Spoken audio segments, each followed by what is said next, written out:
लहानपणी ना आम्हाला वाटायचं आई म्हणजे सुपर हिरो असते, कारण ती कधी थकत नाही, ती कधी रडत नाही आणि ती कधीच चुकीची ठरत नाही. पण मोठं झाल्यावर कळतं, आई सुद्धा एक साधी बाईच असते. स्वप्न असतात, भीती असते आणि कधी कधी खूप एकटेपणाही असतो.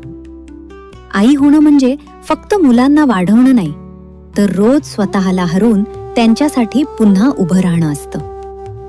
आणि जेव्हा आयुष्य खूप अवघड वाटायला लागतं, तेव्हा आठवतं आपण एकटं नाही, कारण आपल्या सोबत असतात आपल्या बहिणी.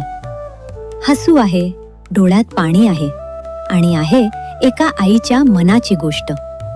यावेळेस फक्त बहिणींची कथा नाही, तर ही कथा आहे आईपणाची. कारण प्रत्येक आईच्या मनात एक न सांगितलेली कथा असते.